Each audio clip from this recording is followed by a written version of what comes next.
vamos chamar o Diego Nunes, que é gerente de operações da PQE Italy. Diretamente chegado da Itália conosco, o professor Jorge Luiz Risco, professor titular da Escola Politécnica da Universidade de São Paulo, o Tuca Munhoz, que é conselheiro do Caminhos do Cuidado, o Pedro Kowalski, que é pesquisador da Faculdade de Medicina da Universidade de São Paulo, e a Vitória, que é pesquisadora da Escola de Educação Física de Esportes e Educação Física também da Universidade de São Paulo. Então, sentem-se aqui, fiquem à vontade.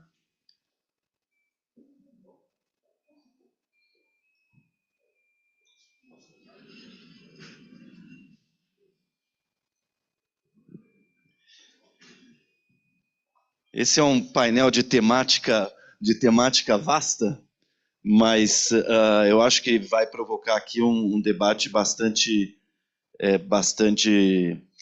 frutífero. Então, como nós estamos vindo aqui da Escola Politécnica, eu vou passar a palavra ao colega, professor. Tá. Licença, poderia iniciar com a apresentação para poder incentivar a discussão? Se poderiam ficar aqui na frente, por favor. Eu trouxe parte de meu grupo. Não, a gente, professor Gilmar, eu fiquei atrás porque para não interromper. Vieram para frente, né? Bom, nós fizemos uma apresentação de um trabalho extensionista que nós realizamos e que eu realizo há muito tempo na Escola Politécnica, no Departamento de Engenharia e Computação, ok? Bem na área de saúde, né, por muito tempo, e trabalhamos com o especialista em autismo, com o Edu, aqui um pesquisador que eu trouxe do primeiro ano para observar como nós estamos formando na escola já nossos talentos, ok? Um trabalho sobre a sociedade autista e como a tecnologia de informação ele se torna importante para poder realizar a evolução dessa sociedade como o pessoal está colocando no mundo. Pode passar? Ok? Então, para um pouco para... Dá para passar aí? Ou eu faço? Tá bom. Pronto, para lá. Beleza. Como foi inovação, engenharia e saúde, eu trouxe minha inspiração científica, que trabalho faz muito tempo, dentro de minha proposta dentro da escola, que é o quadrante de Pasteur aplicado na engenharia de software. O quadrante de Pasteur é uma proposta de 1980-90, nas universidades americanas, pelo professor Donald Stock, para produzir um novo passo na pesquisa e na evolução após a Guerra Fria, para tirar o estigma que a pesquisa básica é a origem do crescimento do país, não? E também que a pesquisa básica tem que iniciar e dar um seguinte passo como pesquisa aplicada. Aqui não trabalho nisso, não. Trabalhamos no quadrante, tanto na pesquisa básica, pesquisa aplicada, por isso que a pesquisa que realizo por muito tempo orientada ao uso, especialmente porque é engenharia de computação, né? Antigamente a gente aprendia no laboratório, entre aspas, programinhas, hoje já não dá para poder aprender a fazer programinhas em Open Banking, por exemplo, ou na sociedade autista, diferente. Aqui eu estou com o controle. Então aí e isso aqui é um modelo, um paradigma muito importante para a inovação. Tem, vamos dizer humildemente, demonstrado isso na engenharia de computação e no desenvolvimento de software por muitos anos. O que nós fizemos? Trabalhamos com um objeto digital em base a uma pesquisa que o Edu trouxe, okay, que representa dentro da sociedade autista, inclusive nós já fomos lá nas escolas, o pessoal autista trabalha muito com celular e tablet e realiza uma forte interação com essa tecnologia, ok? E, inclusive, pesquisas da escola francesa determinam que essa tecnologia se torna num border, como vocês podem ver aqui na segunda linha, ok? e é o urso deles, a interface da sociedade autista, dos autistas, dos neuroatípicos com os neurotípicos, ok? E como entra a tecnologia, como tornar essa tecnologia que realmente seja customizada a esse agente que é o autista com o especialista, porque ele não vai sozinho, ok? Num momento determinado, com o tablet, com o software que não é para autista, é para a gente, porque a gente não vende esse software, nem faz, né? Faz muito pouco. Em um momento determinado, o especialista ajuda autista a ele poder se encontrar, diminuir a ansiedade, o medo, e depois de um tempo, o autista assume a gestão desse objeto digital. Ele é o mestre. Essa é a pesquisa. Isso aí, o pessoal de lá que me trouxe, trabalhamos em grupo, pessoal de especialista em autismo, ok? E aí trouxe esse interesse, ou essa curiosidade, ou esse frente de trabalho. Esse é o projeto. Eu trouxe apenas um modelo conceitual, onde eu, com minha ciência, que está no centro, aqui tem um, aqui, não dá para... Oi? Segura em cima e aparece alguma coisa. Ah, olha só, essa é tecnologia, né? E nem avisa, né? Importante quando a gente tem tecnologia é educar as pessoas a usar a tecnologia. Senão, vão estar como estão no mundo agora, utilizando inteligência artificial e querendo aplicar aqui na universidade de forma errada. Correto? Agora aprendi. Utilizo a ciência Digital Twin, que utilizo em IoT para a indústria, utilizo a mesma tecnologia para poder conhecer sociedades autistas. Este aqui se comunica através de um social collector ou um tablet e realiza alguma atividade conjuntamente com seu terapeuta, com o psicólogo, psiquiatra, com o especialista, e toda essa interação eu estou coletando aqui, que depois passo aqui, e aqui eu tenho uma caracterização de informação do comportamento do autista, que pode ser utilizado para outros especialistas. E, na verdade, a minha ideia de plataforma é que seja colocada em um ecossistema para que todo o Brasil utilize as experiências que estão realizadas aqui, especialmente por Edu, que vai explicar. Ok? Então, essa é a ciência com interesse de colocar a tecnologia ao serviço da sociedade autista. Este aqui é um produto nosso, né? Bem simples, feito com alunos do primeiro e segundo ano. É uma aplicação para autista. Para você pode ser simples, mas a cor, o tamanho, o número, a interface homem-máquina que nós especialistas usamos foi feito observando eles, correto? Essa é uma pesquisa que o pessoal aqui, que nós fizemos em conjunto com a Faculdade de Educação, no ano 2003, 2004, que se denomina Learning Objects. Resgatei essa pesquisa e aqui eu chamo Social Object, ok? Interessante. A curiosidade que despertou Edu e os autistas, utilizamos. Edu, conta para isso um pouquinho aqui. Você vai ver que ele traz o contexto onde a gente entra com toda a ciência. Conta um pouquinho do João. Conta aqui. Por favor. Bom dia. Agradeço o convite do professor Jorge. Eu sou Edu Mancebo e trabalho com autistas e com inclusão há 20 anos já. E como funciona o meu trabalho? Utilizando tecnologia, desde 20 anos atrás, como ferramentas. Então, como o professor Gilmar comentou, acabou de sair. E usando agora, hoje em dia, a inteligência artificial, não do modo da ignorância artificial. Então, o objetivo é sempre utilizar a IA agora como uma possibilidade para desenvolvimento do ser humano, e não o contrário. Então, só como curiosidade, alguém aqui tem vivência com autismo, com autistas?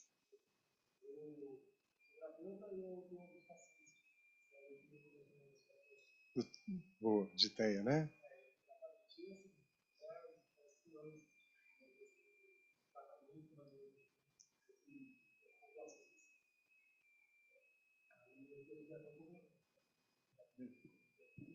Gostaria até de falar um pouco sobre até mesmo pegando a questão do software, né, que vocês falaram, gostaria de saber se esse software ele também engloba os tutores falando mais especificamente de crianças que estão dentro do transtorno do espectro autista.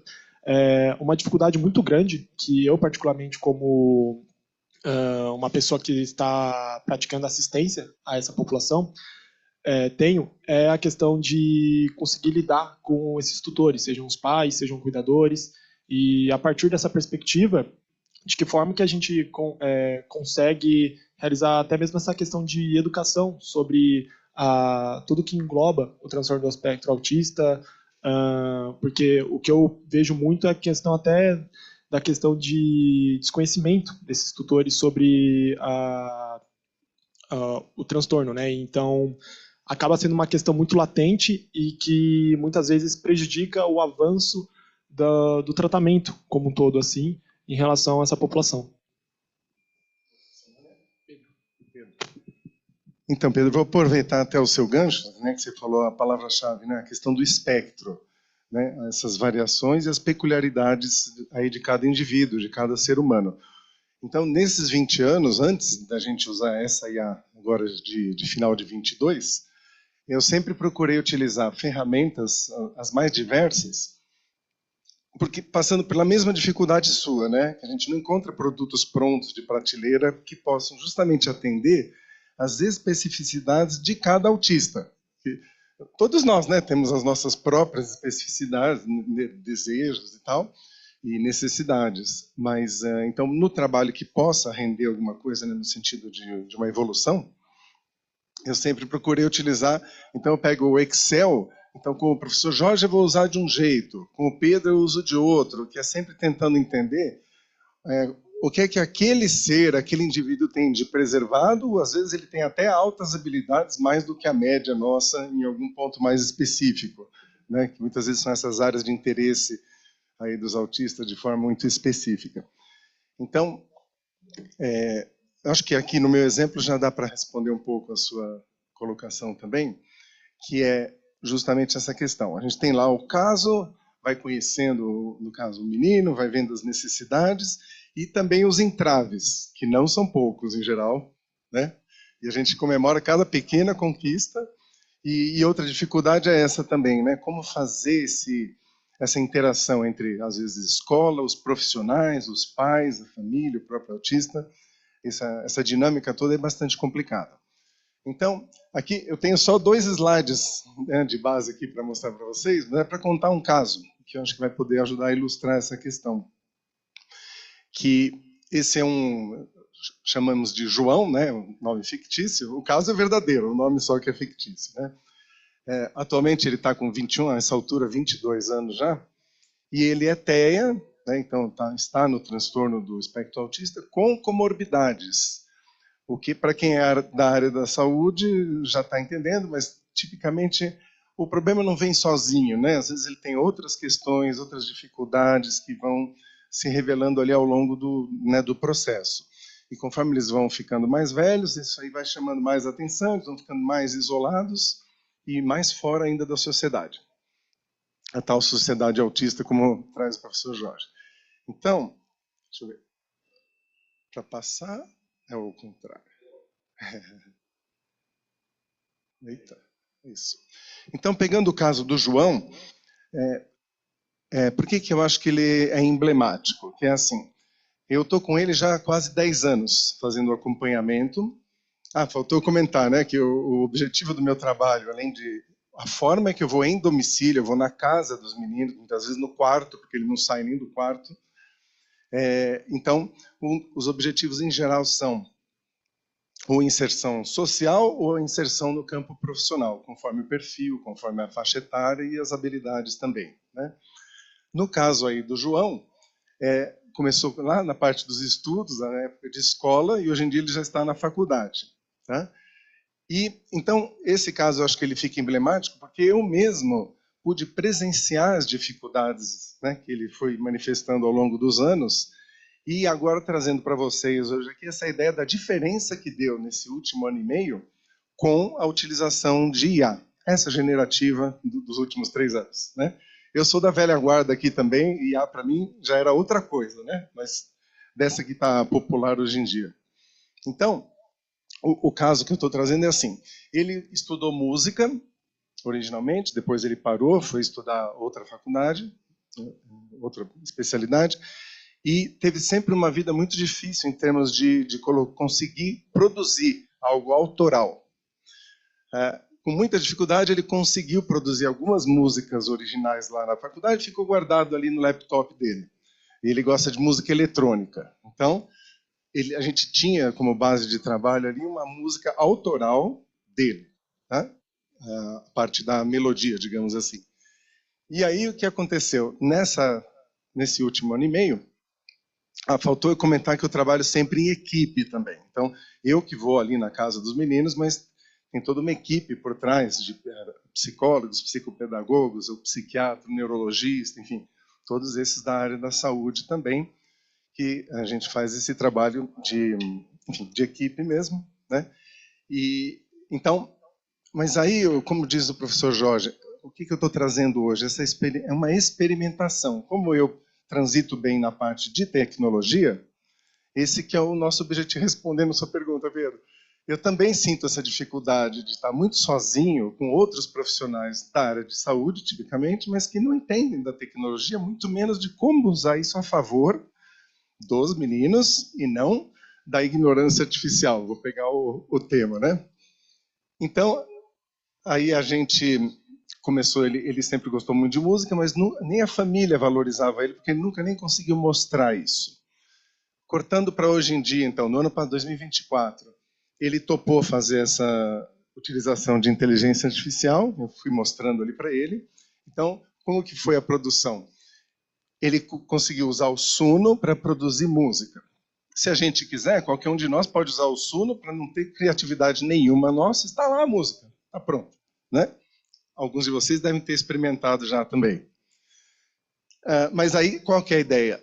A gente pegou a música dele e colocou, já foram vários experimentos, né? Mas a letra do Suno. Então, esse é um jeito. Ele foi autoral na melodia, no ritmo e tal, e a letra era da inteligência artificial. Só que o mais bacana foi o quê? Ele também escreve, ele, enquanto autista, escreve e nunca mostrou para ninguém. Não tem essa, né? Como eu comentei, mesmo na família estendida ali, ele não tem não circula muito, né? Então não dão muito valor para ele.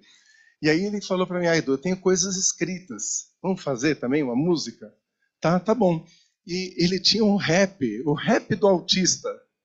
Então vejam que bacana, ele conseguiu, com a ajuda do Suno, fazer com uma nova música, com letra dele, autoral, e nesse caso uma melodia do Suno, melodia da IA. Mas o que é o mais bacana? Aí ele virou para mim e falou, Edu, mas eu queria ter um Spotify só para mim. Dá para a gente fazer? Para não ter hater. Não queria colocar nas redes sociais, eu queria fazer alguma coisa que ficasse só para mostrar para a família. Pode ser? Aí eu pensei e falei, pode. O que a gente fez? Abriu um Google Drive, compartilhou o link, então ele aprendeu a fazer tudo isso. Baixar as músicas, salvar o arquivo, colocar na pasta. Coisas que, por isso que eu comentei do caso ser emblemático. Nesses 10 anos, nesse espaço de 1 hora, que tipicamente eu me encontro com ele, a gente nunca conseguia fechar um ciclo. Então, por exemplo, ele já tentou se expressar em forma de imagem outras vezes, mas tinha que aprender o Photoshop. E por mais que ele conseguisse, não resolve em 1 hora, né? Então, seriam 2, 3, 4 aulas para fazer o Photoshop e acaba perdendo e não termina. E agora, isso que eu quero trazer também para vocês, essa noção, com as ferramentas de IA, a gente consegue fazer um ciclo que tem começo, meio e fim no próprio encontro, ele fica mais confiante, tem mais produtividade e retroalimenta. E para concluir, o Spotify dele, né, dentro do Google Drive, deu muito mais autoestima para ele, ele compartilhou com a família, e a família inteira começou a escutar e reconhecer nele, não sabia que você era capaz de fazer isso e tal. Então, eu tive a satisfação de ver de perto essa mudança que dá na pessoa, quando as ferramentas, né, conseguem veicular e colocar para fora aquela expressão dele, que aqui, pelo menos eu sei, né, já há 10 anos estava preso lá, sem ele conseguir se expressar. Bom, acho que é isso. Muito obrigado. Só para terminar, ok? Observaram o que ele explicou? Nós vamos encapsular todo esse know-how, essa experience, ok? Dentro da ciência que nós temos. E aí produzir um ambiente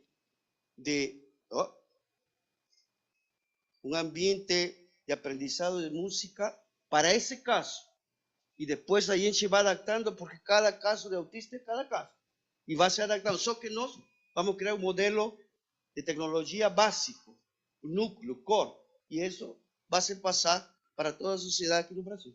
Correto? Já estamos realizando isso, ok? Né? Só dar um depoimento rapidão. Por que eu trouxe o Lucas? Porque é aluno do primeiro ano de Direito de Educação. Ele está envolvido no projeto. Ele está conhecendo uma tecnologia que seria de quinto ano. Mas conta para ele o que você está fazendo. Bom dia, eu sou o Lucas, eu sou aluno do primeiro ano de Engenharia da Computação e eu estou engajado nesse projeto da Sociedade Autista. E aí, nessa primeira etapa do projeto, a gente está tentando modelar os processos que o Edu usou para o João e através de uma plataforma que a gente pega passo a passo e vai fazendo como estudar e tentar tornar isso escalável e reaplicável em outros casos, que esse é o objetivo do nosso projeto. Não pegar esse caso do João e tentar reaplicar em outros pacientes.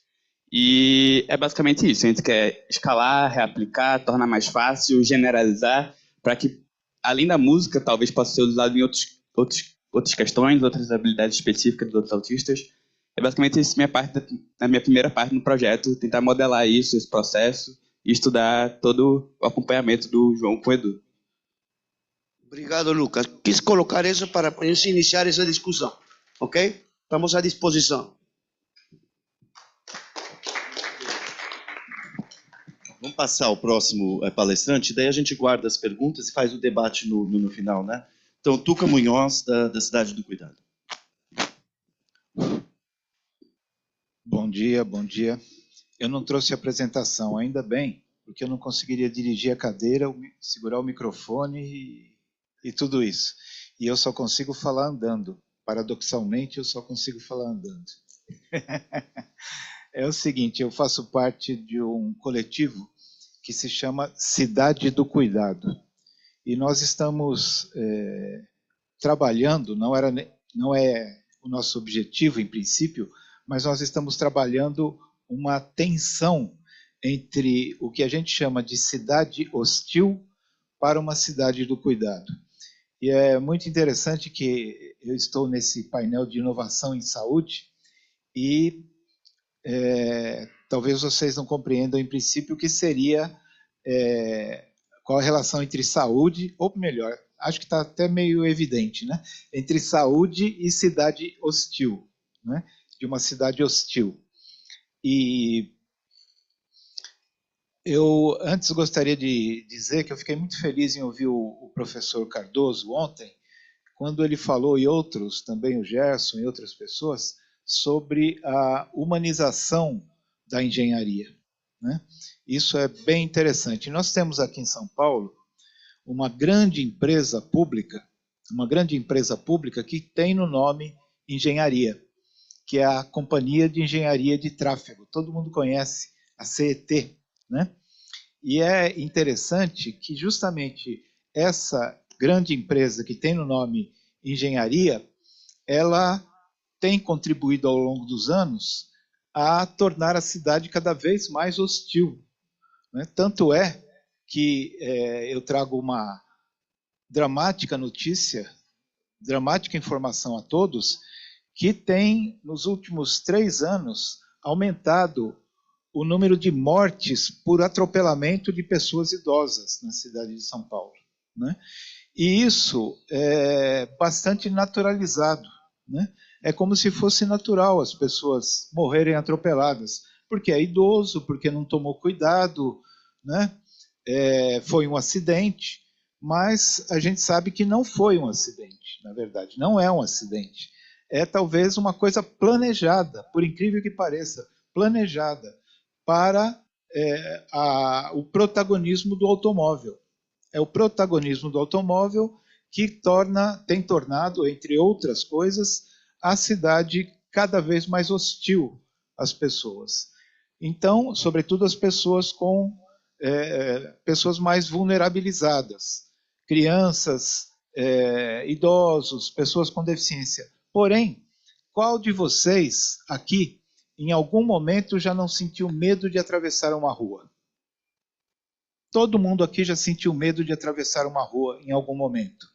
Ora, como é que a gente pode viver num lugar, numa cidade, onde as pessoas têm medo de atravessar uma rua? E isso pode gerar risco de vida. As pessoas podem morrer. Mas isso é visto com certa naturalidade, né? Como quando tem essas campanhas de educação de trânsito, normalmente se procura dizer desacelere, né? Alguma coisa assim como se fosse a velocidade a culpada por isso e tal. E nunca se faz uma crítica de como a cidade é organizada. Como a cidade é organizada. E esse coletivo Cidade do Cuidado, nós, enfim, queremos intervir praticamente nessa situação. E nós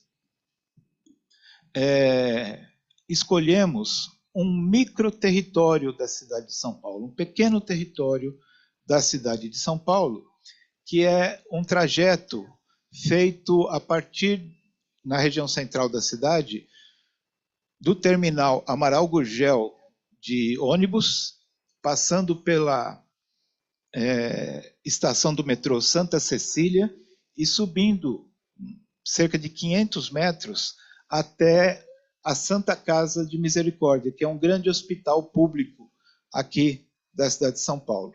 É um trajeto em que cerca de 400 mil pessoas fazem mensalmente. 400 mil pessoas fazem esse trajeto. Entre funcionários do hospital, pacientes do hospital e outros. E é um trajeto, e fica num bairro,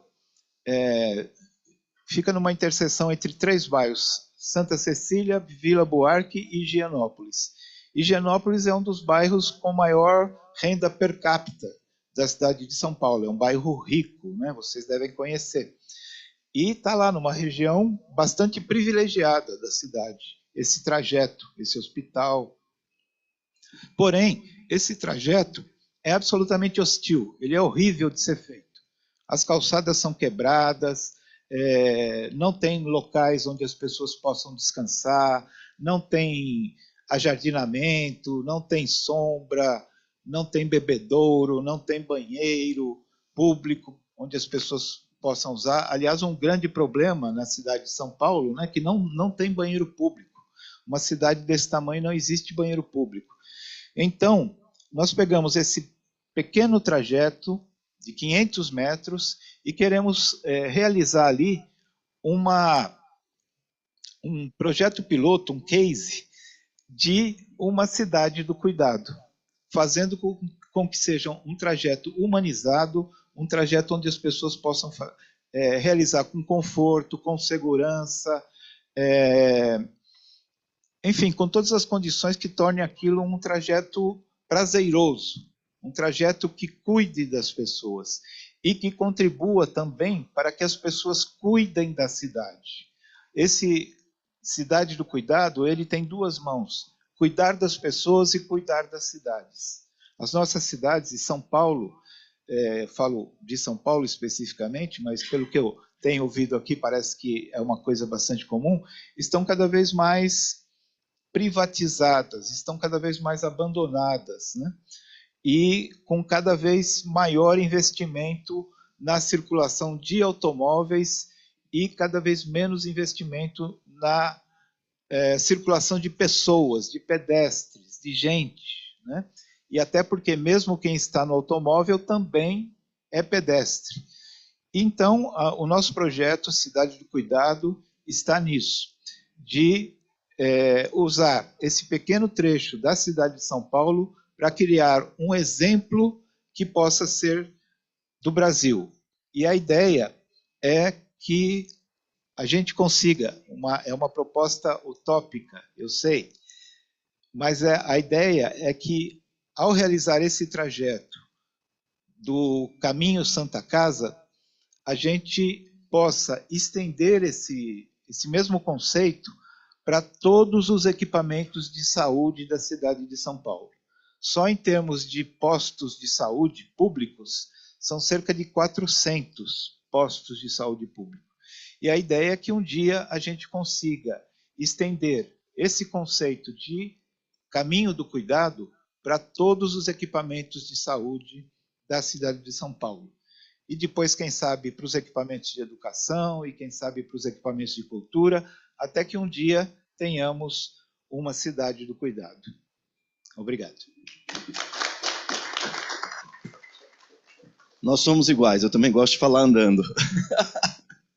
Então, agora, o próximo, como a gente sempre tem essa abordagem Triple Helix, né? A gente gosta de trazer pessoas aqui, vocês têm observado nos últimos 2 dias, membros, entes públicos, entes do setor privado e da universidade. Nós temos o grande prazer de convidar aqui, que está conosco, o Diego Nunes, que é da PQE Italy, que é uma universidade que tem dado um apoio muito forte ao GLIP, né? Eles desenvolveram um programa que se chama Adopt a Student.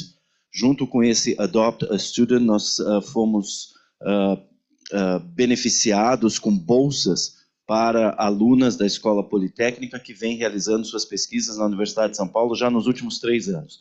E essa oportunidade que a PQE trouxe para a gente realmente mudou a vida dessas jovens pesquisadoras, dessas jovens mulheres que realmente tiveram a oportunidade, não só aqui no Brasil, mas algumas delas de irem também para a sede na Itália, atuar com a PQE no México. E se você puder falar um pouco, vocês atuam muito fortemente na área da saúde, por isso que eu achei interessante ter essa perspectiva também. Diego, muito obrigado por estar conosco diretamente da Itália. Muito obrigado, professor. Bom, meu nome é Diego Nunes, eu sou responsável pelo escritório da PQE aqui no Brasil. A gente tem um escritório em São Paulo, mas a sede da empresa... pode até passar o próximo slide? Tem o passador aí?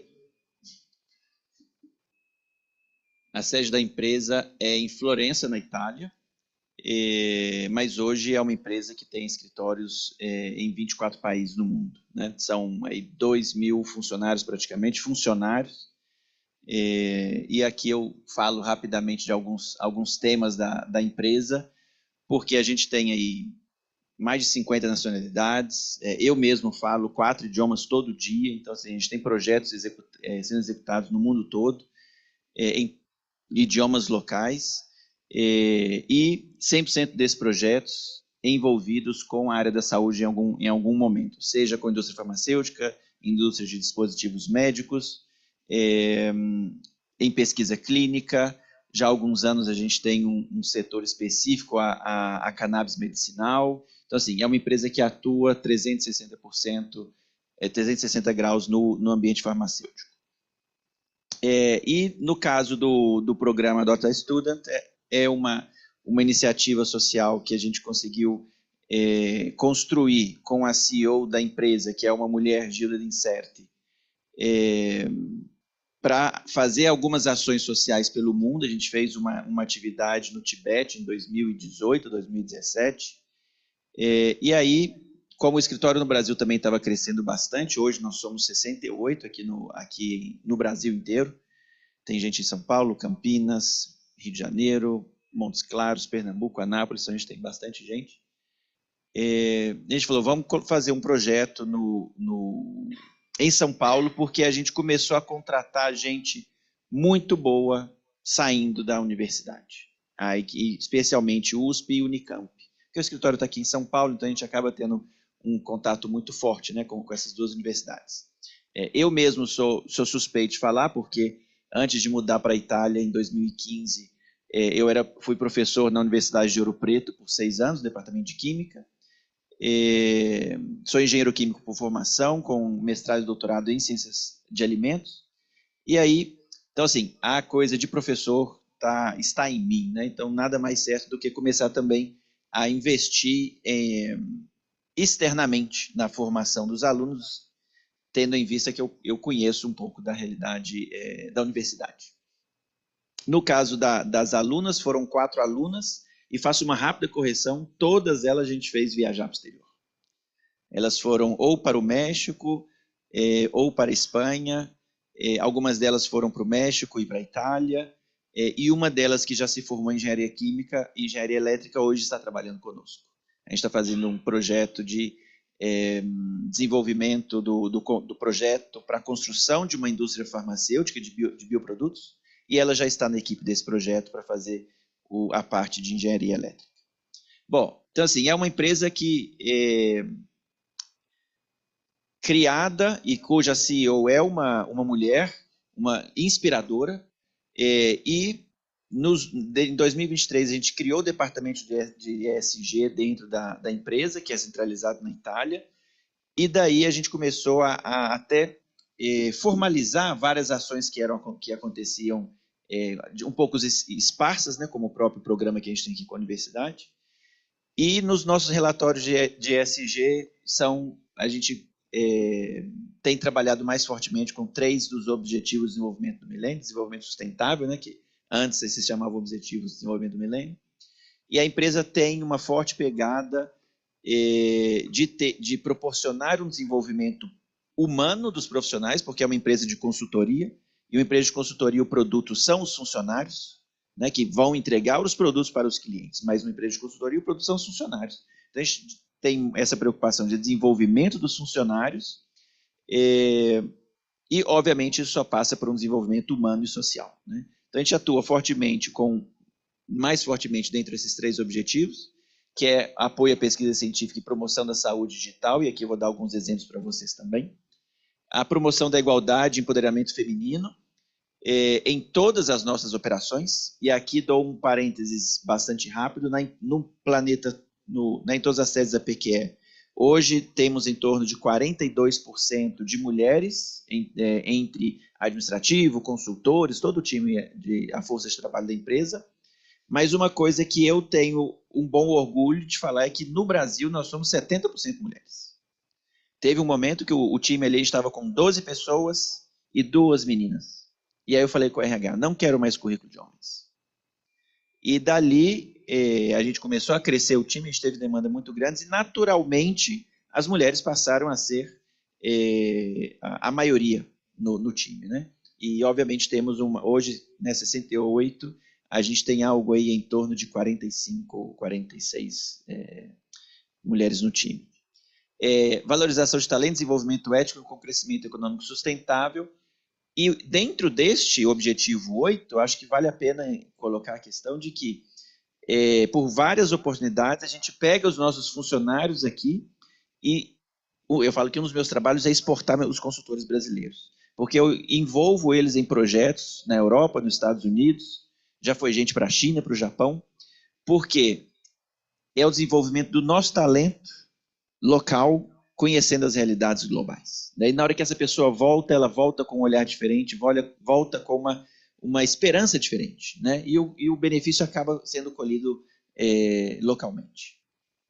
Bom, entrando plenamente no que o professor Gerson pediu para falar em inovação no ambiente de saúde, a PQE ela trabalha com... A gente tem hoje mais de 1.200 clientes ativos no mundo todo. E, obviamente, a gente trabalha com grandes nacionais, multinacionais de produção de farmacêuticos e dispositivos médicos. Então, a gente lida diariamente com os grandes desafios dessas empresas nas suas operações diárias, mas também a gente percebe os benefícios que essas empresas conseguem colocar no mercado. Né? Bem porque uma das atividades que a gente faz é exatamente o suporte para registro de novos medicamentos, registro de novos produtos, dispositivos médicos, principalmente nos Estados Unidos, que é onde tem um giro, né, fortemente alimentado por um incentivo econômico, né, que é o que faz os desejos se movimentarem. E aí, abro e fecho um parênteses rápido. Eu usei inteligência artificial para fazer essa apresentação, mas no sentido de utilizar a inteligência artificial, a minha inteligência com a artificialidade de organizar dados. Porque eu peguei os relatórios de ESG de 23, 24, algumas publicações do site da empresa que a gente fez esse ano, peguei alguns podcasts que eu já tinha ouvido, que eu gostei dos temas, e joguei tudo dentro, peguei algumas fontes de base, joguei tudo dentro do notebook LM. porque ali eu trabalho dentro de um ambiente fechado, eu falei, eu quero trabalhar só com esse conteúdo. E dali eu fiz um grande resumo porque eu peguei o que eu gostaria de falar. E aí juntar toda aquela informação numa bacia das almas, né? A artificialidade da inteligência me fez bons resumos, eu pedi para adicionar outros tópicos que eu não estava vendo ali, tirar outros que para mim eram menos relevantes, usei aquilo ali e com uma outra inteligência, um outro aplicativo, falei, transforma todo esse conteúdo em uma sequencialidade de slides, não quero mais do que 8 ou 10. E ele cuspiu aquilo ali. E depois eu fui para uma outra inteligência artificial que eu descobri há 2 semanas atrás, que fez aquilo ali e transformou em slides. Não gostei tanto. Ficou muito bom. Mas por que eu não gostei tanto? Por política da empresa, eu tenho que utilizar também a estrutura da empresa. Então eu peguei, o Gama, exatamente. Então eu fiz o download, pode subir, mas eu ainda gosto de utilizar a inteligência, o suor, vamos falar assim, né? Joguei dentro do PowerPoint, dentro do template da empresa e fui colocando, finalizando ali. Então tem alguns slides aqui que são nitidamente criados pelo Gama. Outros, a organização eu fui colocando, porque a gente tem que colocar, não podemos nos isentar do uso da inteligência artificial, né? Bom, parênteses fechado. Então a gente tem grandes desafios no ambiente da saúde, porque desde doenças comuns, então obviamente a gente não pode pensar que nunca mais vai ter resfriado, né? Mas doenças crônicas, que são doenças comuns, permanecem sem cura. A gente tem doenças graves como câncer, Alzheimer, diabetes, que são uma ameaça constante, e grande parte dessa a gente trata só os sintomas, né? E a gente tem doenças raras, hoje basicamente existem cerca de 6 mil doenças que não possuem nem tratamento para a doença, é só sintomologia, né? Mas qual que é a parte bastante interessante de inovação em saúde? Existe, obviamente, estudos muito aprofundados, tem um progresso assombroso nos últimos 15 anos em termos de genômica, de conhecer genes, de conhecer melhor funcionamento de determinadas bactérias, ou de cadeias de reações químicas, boa parte dessa em bioprocessos, né? Eu acho, inclusive, que nos próximos 10 anos, se é para apostar em algum lugar que tem muito potencial de crescimento industrial, são bioprocessos. Aliás, já se falava disso há 10, 15 anos atrás, mas ainda não tem tecnologia suficiente para a versatilidade que eles precisam. Mas nos últimos 2, 3 anos ela tem começado a aparecer. E já coloquei ali no fundo também a neurociência, porque eu acho que ela é a próxima fronteira, depois que a gente já tiver um controle, uma potência em termos de produzir soluções, a gente partir para essa neurociência para entender a correta e ampla utilização dessas soluções. Então, acho que o entendimento dessa fronteira é um bom passo que a gente tem pela frente.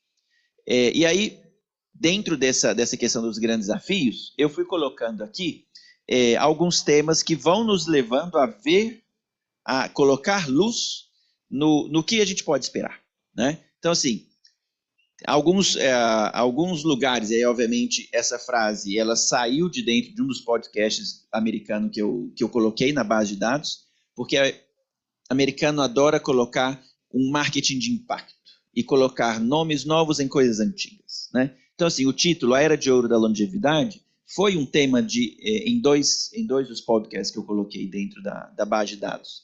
E eu deixei, né? Por quê? Porque ele é impactante, porque na questão da longevidade, a gente entra aqui. Hoje, a gente tem a população do tamanho que a gente tem no planeta, também por conta do desenvolvimento de medicamentos, né? De fazer com que crianças conseguissem superar os 5 anos de idade, né? Aí entra vacina, entra medicamento, todo esse espectro. E a presença hoje da tecnologia como a gente tem, ela só pode alongar isso ainda mais, né? E aí utilizando, obviamente, inteligência artificial de uma forma inteligente, humana, com a quantidade de dados que começam a aparecer no ambiente e colocando isso, por exemplo, dentro de espectros de detecção precoce, a gente vai começar a ter ambientes que, às vezes, antes das pessoas adoecerem efetivamente, você já consegue tratar determinadas situações. E eu tenho alguns exemplos disso, inclusive exemplos brasileiros, né? E aí, o que isso pode acontecer? Pode acontecer que determinadas situações você consiga estabelecer uma determinada droga, uma determinada enzima, fazer um tratamento específico para aquela pessoa e resolver a coisa pela raiz. E aí, uma questão que eu achei interessantíssima, um paradigma belíssimo, é que pode acontecer que daqui a poucos anos, fazer um diagnóstico médico, assinar um diagnóstico médico sem a utilização de ferramentas onde aquele dado vai ser processado, possa ser considerado negligência médica. Porque o conhecimento de cada um de nós profissionais tem limite. O que tem que fazer é entender se o que sai da inteligência artificial é coerente ou não. Se alguma coisa que sai dali não estamos a favor, então a gente tem que questionar aquela interação, né? Então eu acho esse um ponto bastante bom de discussão. E aqui eu coloquei algumas aplicações reais, né? Coisas simples, desde telemedicina, da gente ter hospitais na China, onde o médico, o cirurgião, ele está conectado com a máquina, e um hospital no interior da China com a outra ponta da máquina, e o cirurgião especialista consegue fazer todas as interações que ele precisaria fazer, né? Um exemplo simples. Outro exemplo já mais realista e já presente no mercado brasileiro, existe uma plataforma, foi lançada há 2 ou 3 anos, onde as empresas fazem raio-x ou ressonâncias, carregam esse material na plataforma, e aí essa plataforma possui um corpo de médicos para fazer o diagnóstico remoto e devolver aquilo para os hospitais, né? E aí essa empresa, tem 14 meses exatamente, eles começaram a aplicar a camada de inteligência artificial para fazer o pré-diagnóstico. Então faz a leitura do diagnóstico que saiu, joga para esses médicos, eles têm que interpretar não só a imagem, mas também o pré-diagnóstico e balizar aquilo ali, completar ou inclusive refutar, né? E dentro deste processo alimentando, educando a plataforma que eles têm. Isso é telemedicina, né? Questão de imunoterapias, então tratamentos avançados em câncer e outras doenças autoimunes, nessa ideia, tá vendo? A inteligência artificial não está imune de erro de português, não. O desenvolvimento de medicamentos dedicados a determinadas doenças específicos, né? Enzimas que podem atacar a origem da doença, pelo menos a origem dos sintomas, e outras que, para doenças raras, por exemplo, que já estão atacando a origem do mal que é causado naquela doença rara. Nanotecnologia, quando foi? Agora em março, eu estive em Helsinki, fui auditar uma empresa que eles estão trabalhando em escala nanométrica. Eles pegam o princípio ativo, fazem uma transformação, passam num spray dryer e o princípio ativo sai em nanosferas. E aquela nanosfera, ela é muito mais estável para a conservação físico-química daquela molécula química e, ao mesmo tempo, muito mais biodisponível. E aonde que essa nanotecnologia vai chegar no fim da linha? Ao invés de você tomar um paracetamol de 1000 miligramas, a molécula naquela disponibilidade nanométrica, você pode precisar dela em 250, 300 miligramas, que são os estudos que eles estão fazendo agora, tá? Bom, e aí tem outros tantos, eu queria destacar este daqui, que é um caso brasileiro, o professor Nelson Antoniozzi Filho, com quem eu já trabalhei há muitos anos. Ele desenvolveu já há bastante tempo, mas continua trabalhando nisso. Ele faz uma extração da cera do ouvido, passa isso num HPLC, ele tem desenvolvido um banco de dados, e ele consegue detectar precocemente situações de câncer e casos de diabetes. E ele fez exames que ele está conseguindo, junto com uma parceria num hospital, confirmar como que diz quando o câncer não está mais presente? Tem uma palavra. A remissão do câncer, ou inclusive perceber com muita antecedência o retorno de uma condição cancerígena só com análise físico-química de cera de ouvido. Né? Então, assim, isso é inovação tecnológica. né? Ele está, obviamente, desenvolvendo uma base de dados para ter isso de forma mais robusta. Bom, para eu não avançar muito, já deixo aí os outros casos. Falo diretamente no que a PQE tem feito de inovação tecnológica. Então, assim, a gente tem trabalhado fortemente para desenvolver o nosso capital humano. Então, a gente tem o próprio investimento na minha vinda aqui. A minha vinda nesta data foi pelo convite do professor Gerson. Obviamente, coloquei na minha agenda 1.000 e outros 500 eventos, visita a cliente, fui para Montes Claros na terça-feira, vou para o Rio de Janeiro quarta-feira que vem. Então, mas a gente tem trabalhado com algumas inovações e utilização de inteligência artificial em projetos com os nossos clientes, inclusive com alguns clientes que temos mais parceria. A gente propõe determinadas coisas para criar projetos com clientes e tem tido uma boa receptividade. A questão de utilização de IA em dispositivos médicos, principalmente dispositivos de diagnóstico, e a gente tem incentivado e trabalhado em projetos desse tipo. E, para finalizar, que tem a ver com aquele último seminário ali, a PQE tem internamente um outro tema que está diretamente relacionado com inovação em saúde, uma campanha que se chama Femtech, que é Female Technology, que a PQE tem incentivado muito para o desenvolvimento de tecnologias de bem-estar e saúde para mulheres, né? E aí, às vezes, eu fico até decepcionado por não ser uma mulher, porque são coisas que eu estou tremendamente alinhado e, às vezes, não consigo participar de determinados fóruns. Por quê? Porque devem ser focalizados em mulheres. E devem ser mesmo, não é que eu queria aquele espaço, né? Só fico ali com a água na boca de ver essas coisas acontecendo, que devem mesmo acontecer, porque nós, como cientistas, como professores, e eu, né, tendo migrado do mundo da academia para o mundo corporativo, ver que a gente consegue construir resultados na sociedade diretamente. Muito obrigado, Diego. Eu gosto do mineirês, né? A gente sempre aprende coisas novas com mineiros. Balaio de almas eu não conhecia até hoje, né? Balaio de almas balaio de almas é bom. Então, vamos levar a palavra agora a Pedro Kowalski, que é profissional de saúde e pesquisador da Faculdade de Medicina da Universidade de São Paulo. Pedro. Slide.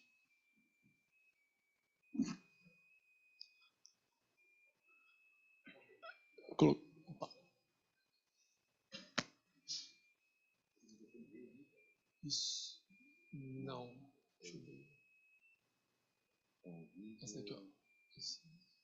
Isso aí. Ah, é o câmbio. É o câmbio. Isso. Ah, isso mesmo.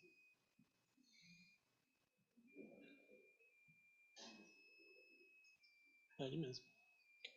Aí. Bom dia a todos, então. Eu sou o Pedro Kowalski, eu sou fisioterapeuta de formação e atualmente eu faço residência multiprofissional aqui na USP, vinculado à Faculdade de Medicina da USP, onde meu programa ele é em promoção da saúde e no cuidado da atenção hospitalar. Acho interessante também a gente começar a falar sobre o nome do programa, porque vai ser uma pauta interessante para o nosso debate aqui. Bom, então eu vou começar falando um pouco sobre o que seria a questão do acesso à saúde, que a gente vai trazer aqui no debate. O acesso à saúde ele vai se pautar principalmente sobre essa questão dos objetivos do desenvolvimento sustentável da ONU, então o ODS 3, onde a gente vai falar sobre essa questão de assegurar uma vida saudável e promover o bem-estar para todos em todas as idades.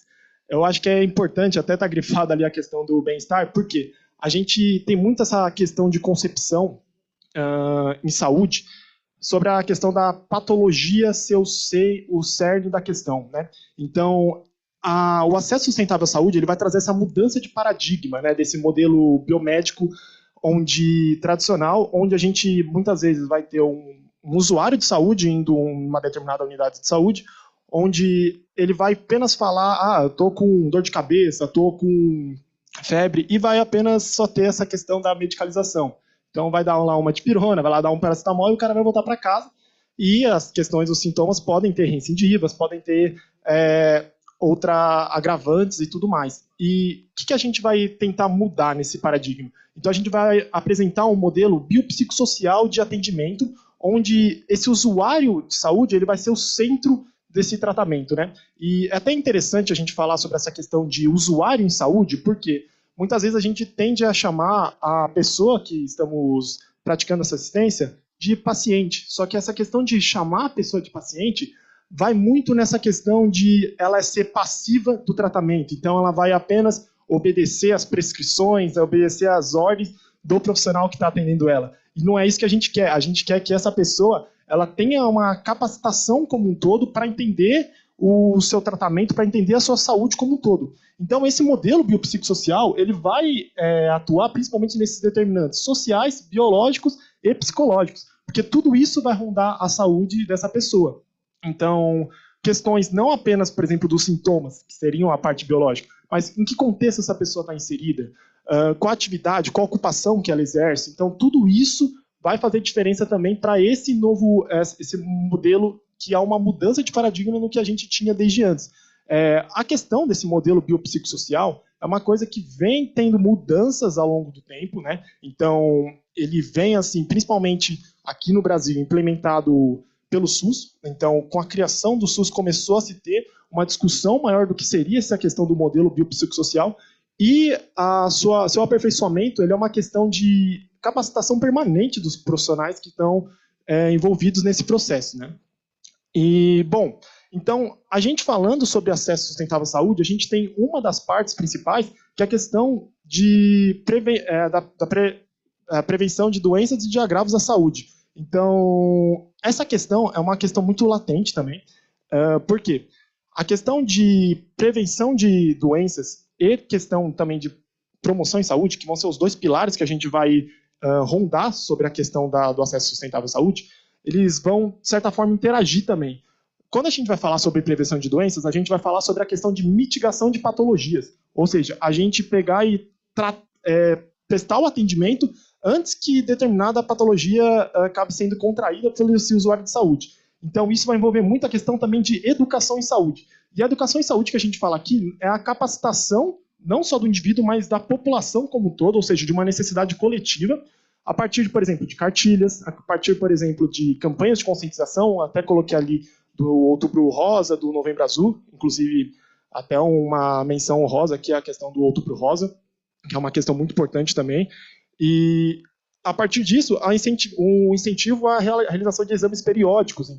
Então, quando a gente tem essa questão de conscientização da população sobre um todo, sobre determinada condição de saúde, a gente vai ter também essa questão de o indivíduo em casa vai falar, nossa, preciso ir atrás dessa questão e disso aqui ali, disso aqui ali, em relação à sua saúde como um todo, ou seja, da realização de exames, da realização de um atendimento, uma assistência ambulatorial em saúde, e tudo isso vai, então, vai ter essa atuação nos determinantes do seu estilo de vida. Essa questão da mudança de mitigação de patologias está muito envolvida sobre essa atuação nos determinantes do estilo de vida. Porque, até passando sobre o próximo slide, volta aqui depois, se a gente for pegar e for observar quais as maiores causas de morte no Brasil hoje, são principalmente decorrido de doenças crônicas não transmissíveis, né? Aí envolvem, por exemplo, doenças cardiológicas, envolvem, por exemplo, diabetes, envolvem, por exemplo, doenças do sistema respiratório e câncer, por exemplo, e sua sintomatologia. Então, a gente conseguindo atuar no estilo de vida, a gente consegue prevenir com que a gente tenha um aumento dessas questões de doenças crônicas não transmissíveis, ou seja, desse aumento de doenças que podem ter uma via de acesso ali para que a gente consiga mitigar essa patologia. Então, até voltando aqui, a literatura hoje sobre saúde pública, ela enfatiza muito essa questão de promover o cuidado centrado no paciente e também na transferência de habilidades desse paciente. Então, tudo isso a gente consegue observar que é eficaz para o tratamento do usuário. Então, a gente consegue observar que tem uma melhora não apenas ali da prevenção, ou seja, da prevenção de determinada patologia, mas como também da promoção do bem-estar e da qualidade de vida.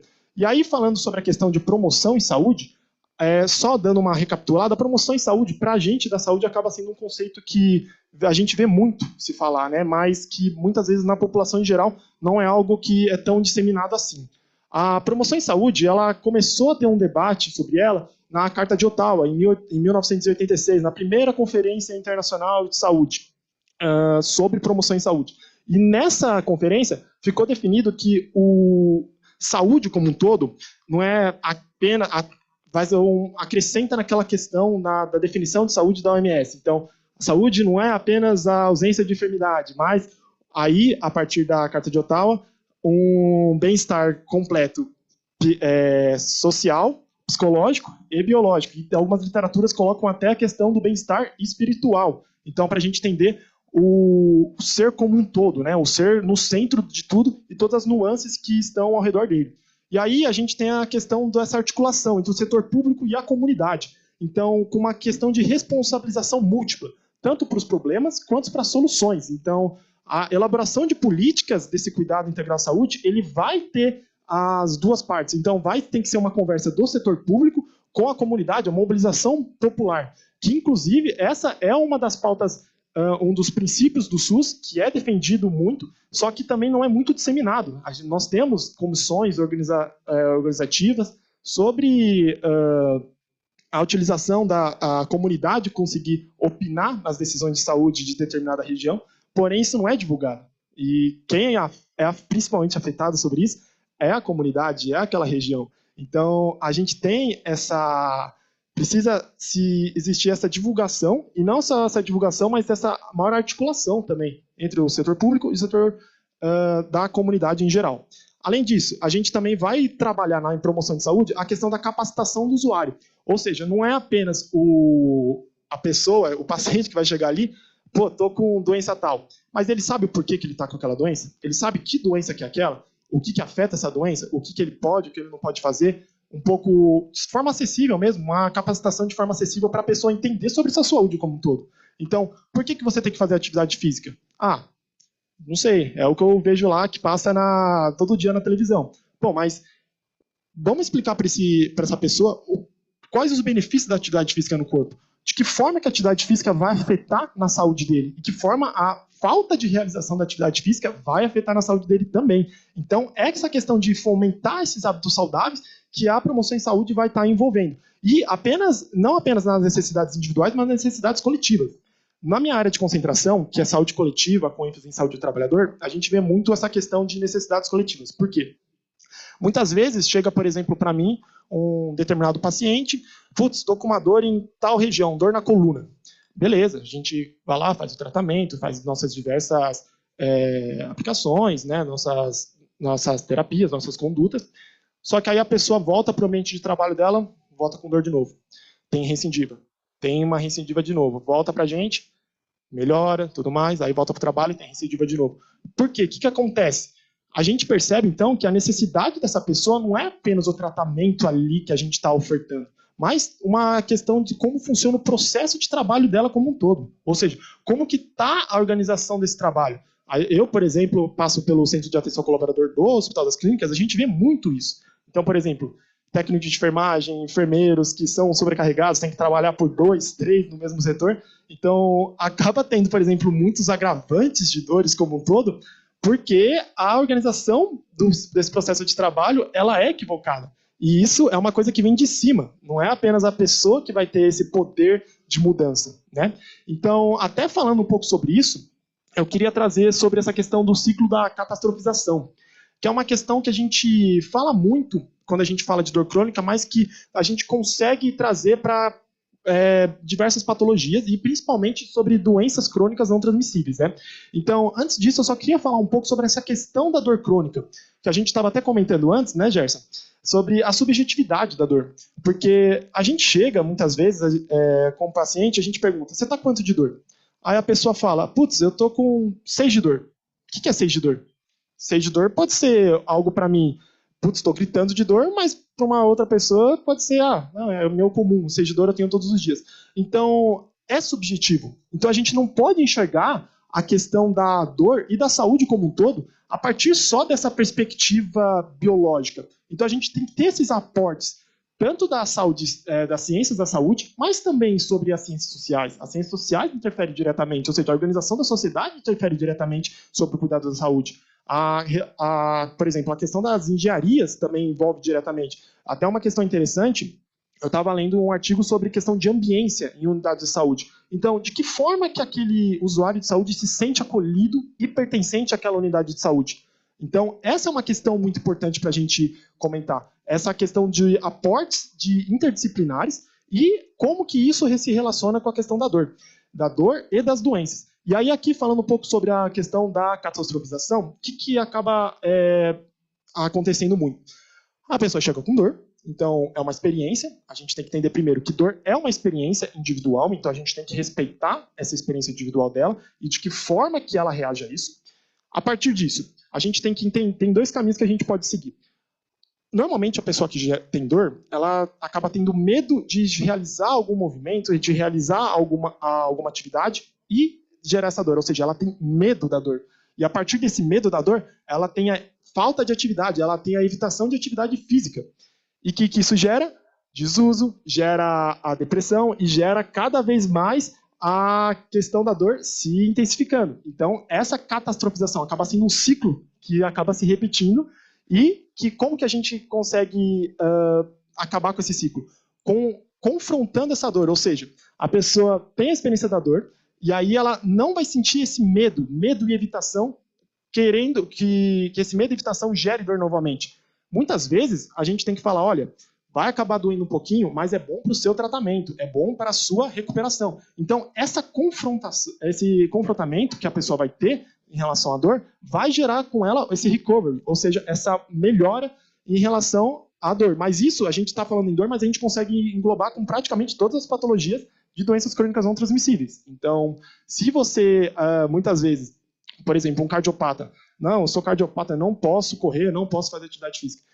Mas isso só vai agravar cada vez mais a saúde cardiológica dele. Então, a gente precisa intervir e precisa entender todas as nuances que essa pessoa está envolvida, para aí sim confrontar essa questão, esse medo dele, e, a partir disso, ter a sua recuperação.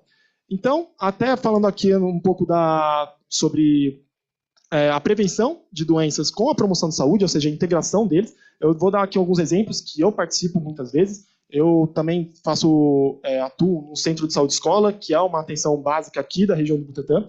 Então, a gente realiza, por exemplo, grupos de caminhada, e nesses grupos de caminhada, esse estudo é muito interessante, e quem é da área de saúde coletiva acaba vendo muito esse estudo, e ele é muito latente também. Porque ele pega e faz uma afirmação muito grande, que é de que 6 a 8 mil passos por dia já demonstra um risco de mortalidade decrescente em todas as populações. Além desse risco de mortalidade decrescente, também ele demonstra, dentro desse espectro, que você tenha uma diminuição dos sintomas de doenças crônicas. Ou seja, a pessoa que é cardiopata vai ter uma diminuição dos sintomas dela. A pessoa que, por exemplo, teve um câncer, algum tipo de sintoma envolvendo o câncer, vai ter uma diminuição dos seus sintomas como um todo. Então, isso é muito importante e é uma forma acessível de saúde. Então, isso que eu acho que é muito interessante também. E aí, falando um pouco sobre a questão da capacitação, aqui eu dei o exemplo de algumas cartilhas. Então, nesse caso aqui, tem uma cartilha do Ministério da Saúde para a juventude, como um todo, de prevenção sobre o Covid, e é uma parte de educação em saúde, que explica como que é a forma de transmissão do Covid, e de que formas a gente consegue prevenir isso. E aqui, esse estudo aqui eu acho que é muito interessante também sobre o Tai Chi Chuan, porque em saúde pública também a gente tem essa questão dos idosos, como que a gente vai pegar e atuar sobre uma população que tem as suas fragilidades como um todo, e não apenas nos aspectos biológicos, mas nos aspectos psicológicos e sociais. E aí que a gente entra com o Tai Chi Chuan. Por quê? O Tai Chi Chuan ele tem se demonstrado muito eficaz, principalmente com a população idosa, porque ele trabalha, o Tai Chi Chuan, para quem não conhece, é como se fosse uma arte marcial, né, de origem oriental, e que ele trabalha tanto essa questão dos movimentos, então da questão da parte motora, do controle postural, com também a parte cognitiva, porque ele envolve também, ele é um exercício de corpo-mente, ou seja, ele envolve a parte de cognição, quase como se fosse uma meditação, e também a interação social. Então ele engloba todos os aspectos do que a gente fala do modelo biopsicossocial. E também, segundo a literatura, ele também tem essa melhora das questões cognitivas, do alívio de sintomas relacionados ao câncer e de dor crônica. Então ele se demonstra muito eficaz nesse sentido. E aí, só um organograma aqui para mostrar que o acesso sustentável à saúde, então, ele vai se dar principalmente na promoção em saúde e na prevenção de agravos. E os dois vão se encontrar principalmente na atenção primária, né, com esse acompanhamento multiprofissional e com cada uma deles envolvendo suas nuances. Então, a promoção em saúde vai envolver a questão de educação em saúde, do grupo de saúde que eu mostrei anteriormente, e a prevenção de agravos vai envolver, por exemplo, campanhas de vacinação, vai envolver, por exemplo, campanhas de mudança no estilo de vida e também na questão de realização de exames periódicos. Então, todo esse acompanhamento que a gente vai ter faz parte desse acesso sustentável à saúde. E aí eu quero até fazer uma pequena provocação de que forma que nós, como todos aqui somos em diversas áreas, de que forma nós conseguimos pensar a saúde de forma interdisciplinar para que a gente consiga atingir essas pessoas, principalmente pessoas que vivem, que precisam da saúde pública como geral. Então, de forma que a gente vai fazer essa articulação para que essas pessoas consigam ter esse cuidado amplo, porque muitas vezes a gente não consegue ter uma atenção primária em saúde que tenha um acompanhamento multiprofissional para todas as pessoas. A gente sabe como que é a fila, por exemplo, de espera de unidades básicas de saúde, em hospitais, como um todo, pessoas que esperam por anos para ter uma vaga com um determinado profissional. Então, de que forma que a gente consegue, pensando de maneira interdisciplinar, abordar essas questões? Então, muito obrigado. Muito obrigado, Pedro. Agora, vamos falar, pode passar para a Victória? Como a gente diz em inglês, last but certainly not least, a Vitória Amorim, que é pesquisadora da Escola de Educação Física e Esportes da Universidade de São Paulo. Bom dia a todos. Obrigada pelo convite, professor Gerson. Meu nome é Vitória Amorim, eu sou graduanda do Bacharel de Educação Física aqui da USP e também faço parte do Programa de Educação Tutorial do MEC, onde eu e mais 14 colegas e um tutor realizamos projetos que envolvem pesquisa, ensino e extensão. Pode colocar a apresentação, por favor?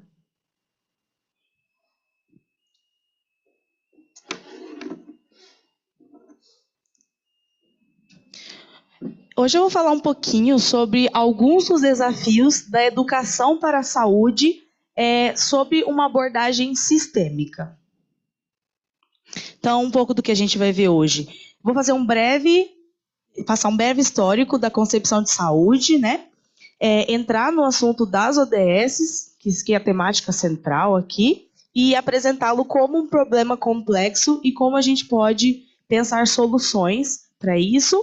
Trouxe um exemplo de como pensar em questões relacionadas à saúde com um programa que já existe aqui na USP, chamado Eu Melhor, que o meu grupo de pesquisa tem parceria, e trouxe uma pergunta final para a reflexão.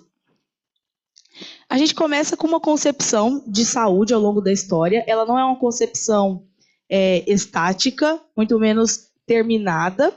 Ela passou por várias etapas ao longo da história e da localidade, até chegarmos ao ponto que temos hoje, que é uma concepção de saúde que veio a partir da OMS. Então, a gente partiu de um ponto onde a saúde era vista de maneiras diferentes e individual, para uma concepção global que diz a saúde ser um estado completo de bem-estar físico, mental e social e não apenas a ausência de doenças ou enfermidade. Gostaria que vocês focassem nessas características atribuídas ao conceito de saúde pela OMS e ao que é um conceito considerado globalmente na atualidade. Devido a essa característica da saúde englobar diversos aspectos na vida da população e não sendo uma coisa individual, mas sim que está nas relações entre os indivíduos e entre as coisas que cercam cada um dos indivíduos, a gente reconhece a saúde como sendo um problema complexo, que envolve a co-ocorrência de relações. Então, é importante que ao estudar saúde, ao debater saúde e como a educação na área da saúde precisa ser pensada, a gente para de olhar para as características separadamente e começa a olhar para a relação entre as características. Eu trouxe aqui um dos guidelines, uma das diretrizes que temos da OMS para atividade física e o comportamento sedentário. E nessa tentativa de lidar com a saúde, como o Pedro também trouxe diretrizes, a OMS, que é um órgão global, está a todo momento trazendo guidelines na tentativa de informar a população de seguir alguns caminhos para o alcance das nossas ODS, principalmente. A própria diretriz da atividade física e comportamento sedentário visa alcançar as ODS em específico 3, 4, 11 e 13. A 3 e a 4, das quais eu dou destaque, dizem respeito à boa saúde e bem-estar e à educação de qualidade. Por que eu dei destaque para essas duas e como conectadas? É muito difícil falar sobre boa saúde e bem-estar sem considerar que as pessoas, elas não são só absorventes do conhecimento produzido a respeito da própria saúde, mas elas também são agentes da própria saúde, da mudança, e elas estão na relação com o ambiente que a cercam.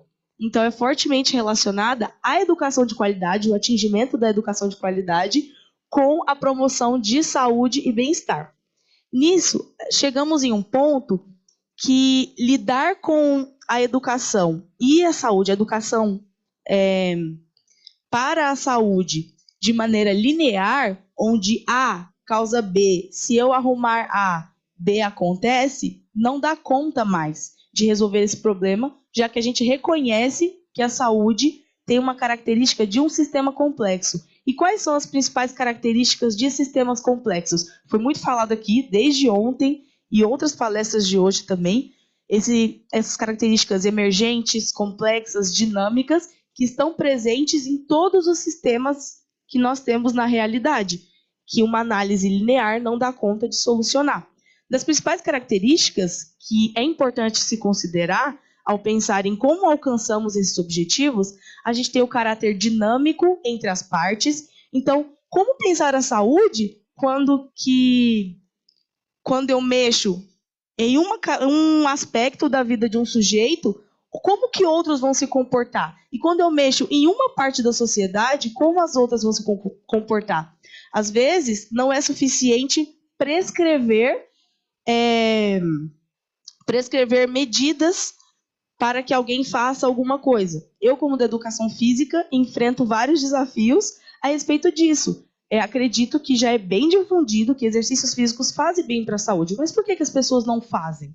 Então, o conhecimento está ali, a informação está dada, mas tem alguma coisa nessa rede complexa que a gente mexe em um ponto e os outros se configuram de uma maneira muito pouco previsível. Então, essa é uma das características das redes complexas e que também os aspectos vão estar relacionados de maneiras diferentes, onde a gente tem relações mais fortes e dependentes e relações mais distantes.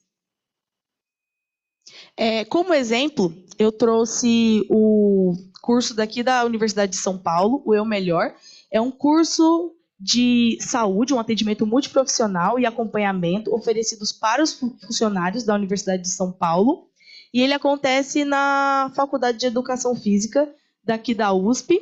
E atualmente o grupo do qual eu faço parte, o Programa de Educação Tutorial da EFE, iniciou uma parceria com o Eu Melhor justamente para tentar pensar maneiras como a gente pode fazer com que os usuários desse programa saibam lidar com esse conceito de saúde considerando complexo.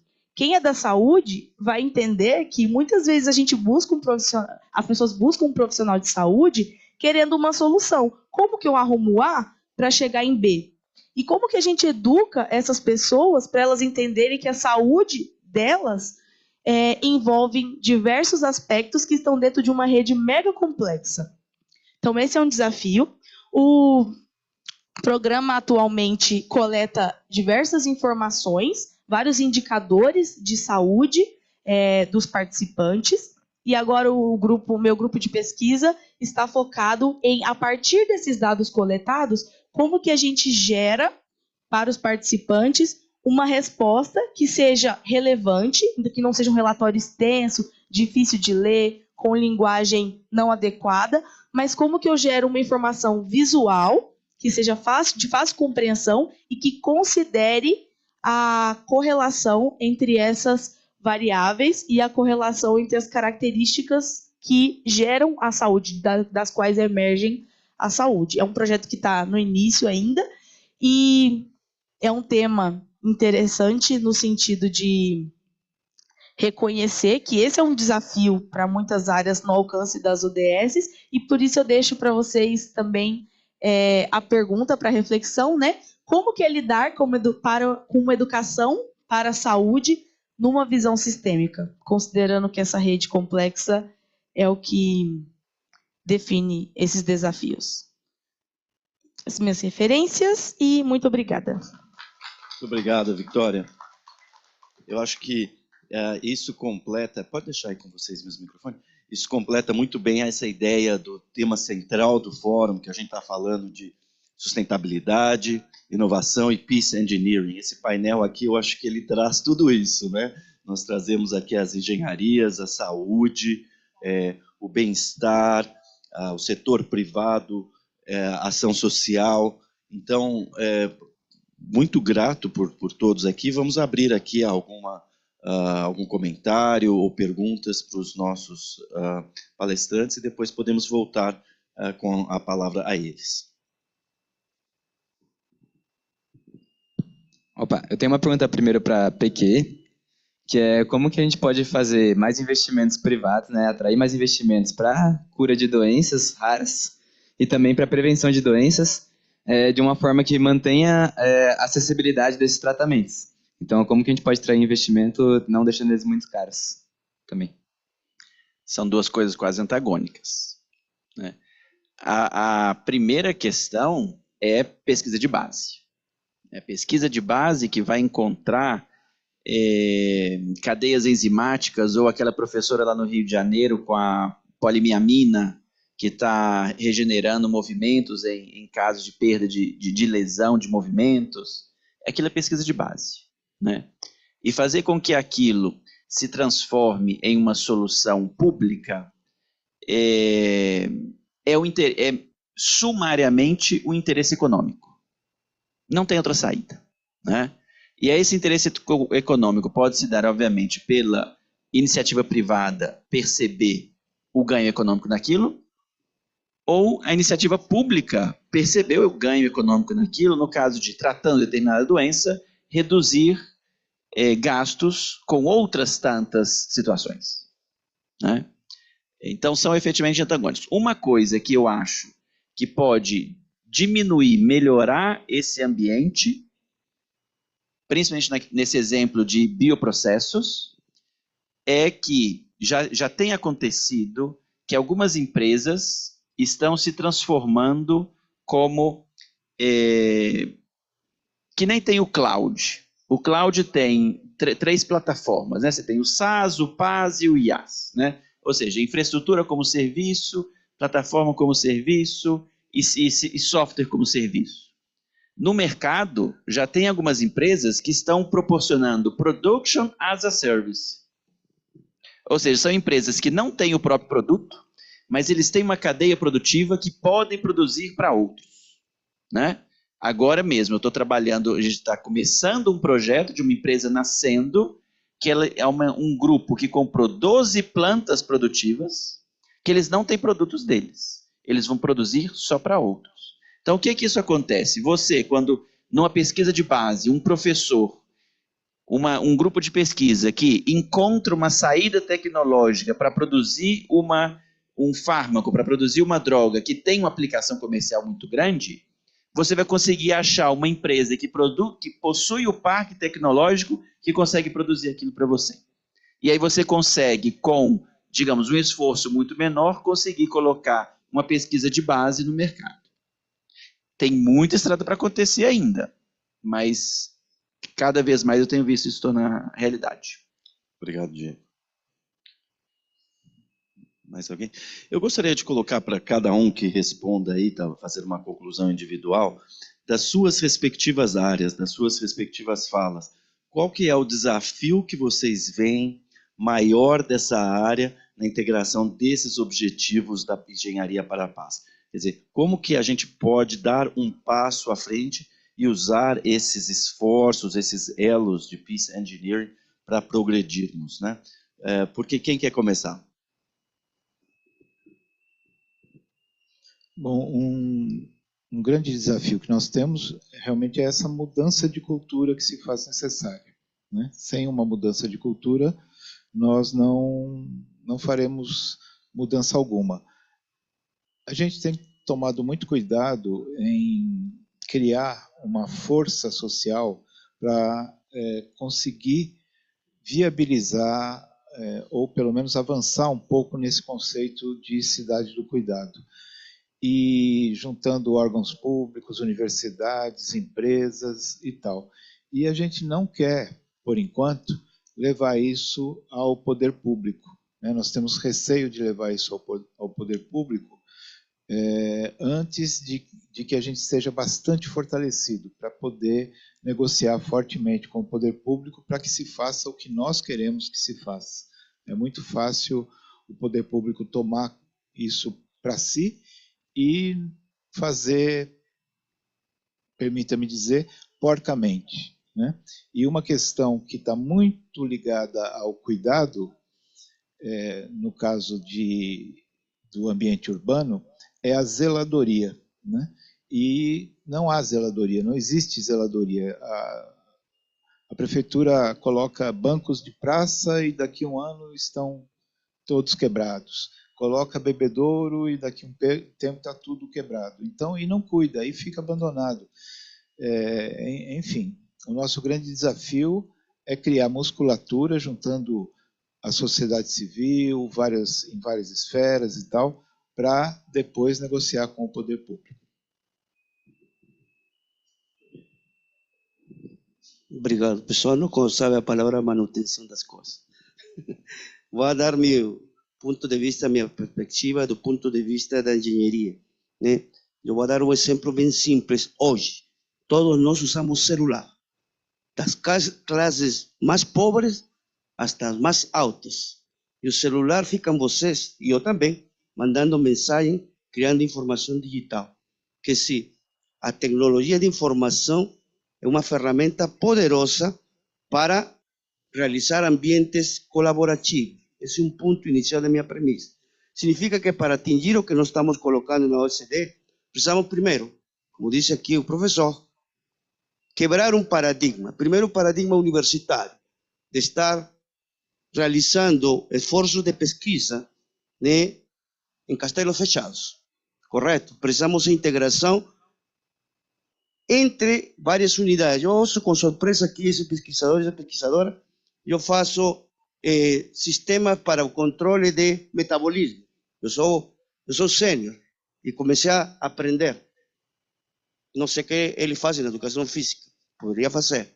Ele apresentou o trabalho que eu participei aqui na USP, o pessoal fazendo chachuichan, sei lá, uma coisa interessante, ambiente colaborativo. E eu sou o gestor de um cardiólogo, de um nutricionista, de um personal training e demais. É o gestor da saúde. Não existe isso. Alguém tem que fazer a gestão. Eu sou o gestor mesmo. Eu disse, não existe esse ambiente colaborativo. Aí nós entramos. A proposta, viu, é que a gente precisa trabalhar mais junto, colaborativamente, nem que seja em núcleos pequenos. E não para fazer grandes pesquisas. Primeiro iniciar pesquisas simples e em nível de maturidade aumentar isso e aumentar assim a integração entre vários departamentos que na USP. Essa é a primeira coisa. Segunda coisa, empresa. Existe um buraco entre a empresa e as instituições de pesquisa muito grande. E aumenta do lado esquerdo da universidade, do lado direito da empresa. Eu vi que o senhor utilizou umas palavras muito interessantes. E pegou SAS, IAS e PAS. Isso eu ensino desde faz uns 10 anos. E ele encontrou uma aplicação do PAS. E nada diferente para mim. Podíamos integrar para a gente fazer juntos e diminuir o buraco. E você falou uma coisa que é paradoxal. Vocês têm uma visão de negócio, nós temos uma visão de pesquisa. Até agora nós conseguimos nos juntar. Precisamos diminuir isso. Como se diminui? gerenciando os interesses particulares, dos integrantes. Porque dia que eu faço projeto ou alguma coisa com a empresa procura ele su win, e eu procuro mi win. Será que nós trabalhamos win to win? Essa é uma cultura que nós devemos aprender dentro da universidade. Esses três pontos importantes que a tecnologia pode permear todas as aplicações, mas no final, tecnologia precisa se entender, porque eu ouvi dizer que a inteligência, desculpe aqui, a inteligência, eu disse, vou refutar a inteligência artificial. Eu fiquei assim, ele vai refutar o meu programa, meu algoritmo que eu faço? Eu acho que não. Vamos refutar o processo cognitivo que o homem tem. Então precisamos também entender as tecnologias mais avançadas ainda, difíceis, mas precisamos de pensar. Isso nós estudamos no ano 90, quando automatizamos aqui a indústria brasileira. Depois da indústria fechada, né, começamos a estudar automatização. E o pessoal cresceu. Igual acontece agora. Inteligência artificial em nível Excel. E no ano 85, 82, com cálculo. Precisamos entender para bem usar com inteligência, porque ela não substitui a gente. Bom, eu acredito que a gente conversando sobre, tendo esses insights que a gente teve sobre diversas áreas, acredito que assim a principal questão de mudança, principalmente, é o entendimento, né, da população em geral sobre essas questões, porque falando até um pouco sobre o que eu falei sobre de promoção de saúde, é uma coisa que é legislada. Então, a gente tem como um princípio do SUS essa questão da promoção em saúde, modelo biopsicossocial, mas muitas vezes as pessoas elas tendem a acreditar que saúde como um todo é apenas aquele atendimento médico, especificamente. Então, como se o atendimento de um profissional estivesse acima dos outros e um profissional médico. E a gente tem que entender a saúde como realmente uma questão interdisciplinar, né? E com comunicações horizontais entre esses profissionais. Então, como até mesmo a Vitória disse, a saúde ela tem questões multifatoriais, né? Então, não é apenas modificando o A que você vai chegar no B. Então, acredito que assim a interação entre essas diversas profissões, né? Então, de forma igualitária mesmo assim, acredito que seja um caminho viável para a gente conseguir disseminar um pouco melhor a saúde como um todo e entender que saúde está em tudo que a gente pratica, tudo. Muitas vezes algumas pessoas, eu sou um grande defensor da saúde pública como em geral, e muitas vezes tem um questionamento muito grande, tipo, eu não preciso disso, SUS é para quem não tem condições, né? Muitas vezes pessoas que têm um poder aquisitivo maior acabam tendo esse pensamento, mas a saúde pública ela está envolvida em todos os aspectos da vida. A água que você toma faz parte das agências de vigilância do SUS. Então, os alimentos que você consome fazem parte ali da vigilância do SUS para que estejam em boas condições para serem consumidos. Então, a saúde ela é essa questão bem global, bem diversa e multifatorial. Então, se a gente não tiver essa mudança de paradigma entre entender que todas essas disciplinas, todos esses conhecimentos são importantes para que se tenha essas interações, seja, por exemplo, com o desenvolvimento das IAs, seja, por exemplo, com o desenvolvimento das engenharias, seja com o desenvolvimento de todas as áreas das ciências humanas, das ciências da saúde como um todo. Se essas áreas não se conversarem, ficarem cada uma delas dentro do seu cercadinho, a gente não consegue avançar nesse sentido. E até mesmo academicamente aqui, é uma questão que é muito difícil de acontecer.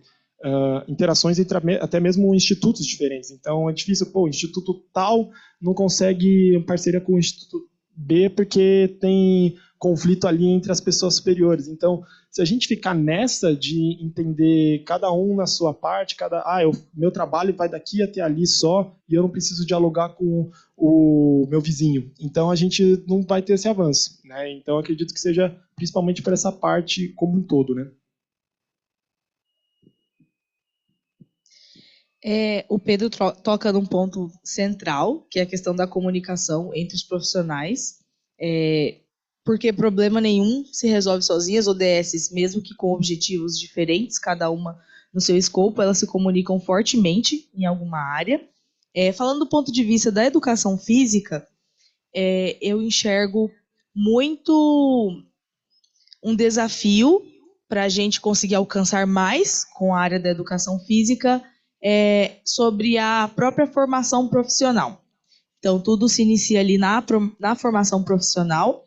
Então, como que a gente age na formação de profissionais que pensam de maneira complexa, que pensam nos problemas em sua totalidade, na sua realidade, e não olham apenas para um aspecto, para que eles posteriormente, após a sua formação, consigam sair e resolver e se colocar numa posição de resolver problemas de maneira efetiva, para não mais agir em situações pontuais que, na sua totalidade, não geram muito efeito. Então, eu pontuo principalmente essa questão da formação profissional e principalmente dela continuada.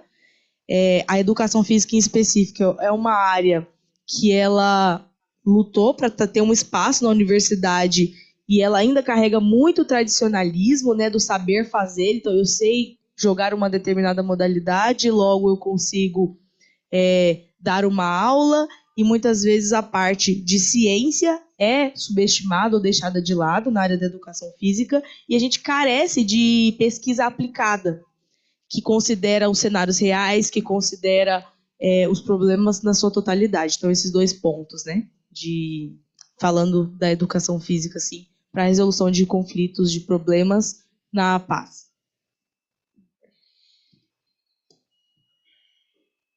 Eu ainda acho que eu não cheguei numa resposta. Porque acho que as coisas foram se conectando nas respostas aqui.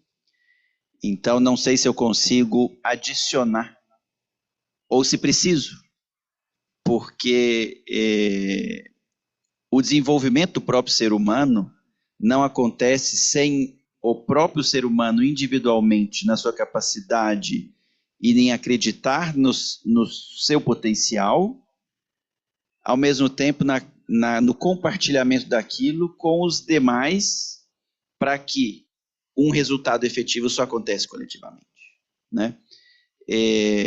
Eu sempre gosto de ver o copo meio cheio, então acho que compartilhar tudo isso já existe em seminários como esse, em congressos, em encontros, nos próprios fóruns que a ONU permite mundialmente. Não estou falando da ONU em Nova York, mas nos grupos de trabalho que a ONU desenvolve localmente dentro de grupo de pesquisa e universidade. Então, assim, um caminho nós temos. Eu acho que o primeiro ponto é que é uma coisa que eu sempre falo com a minha turma. A importância do nosso trabalho, ela deve ser, se em algum momento você se sentir cansado, né, com dificuldade para executar o próprio trabalho, lembre-se que o melhor resultado que você pode obter, o objetivo daquilo é a qualidade do produto e a segurança do paciente. Então, eu acho que na hora que a pessoa entende que o objetivo daquilo que ela faz é algo muito maior do que cada um individualmente, esse crescimento começa a se tornar cotidiano. Muito bem dito. Você disse que não sabia, mas terminou com palavras aí muito fortes. Interessante, eu estava pensando um pouco no que você falou, né, da ciência aplicada da educação física, até conversando com o João e com o Gabriel, que são meus orientandos. A gente usou um exemplo do departamento de vocês, que tinha sido, tá no jornal da USP, aplicando a física, né? Então, quando alguém que estava correndo, que força física estava sendo aplicada, trazemos isso para a resolução do conflito, né? Quer dizer, o conflito ele estava em qual força, vetorialmente observando, ele estava indo em qual direção para você ou fazer uma prevenção ou uma resolução do conflito que dali resultaria, né? Então, muito obrigado, Tuca Munhoz, professor Risco, Pedro Kowalski, Vitória Amorim e Diego Nunes, por estar conosco aqui de manhã, também pelas contribuições João, Lucas e Eduardo. e nos vemos na parte da tarde. Temos aqui temas bastante interessantes. Vamos falar de Cybersecurity, Digital Twins, infraestrutura e terras raras, transição energética, e vamos concluir com uma apresentação do painel de pesquisadoras apoiadas pelo Adopt a Student, com um vídeo da Nádia Procópio, que nos enviou ali, a mentora desse projeto.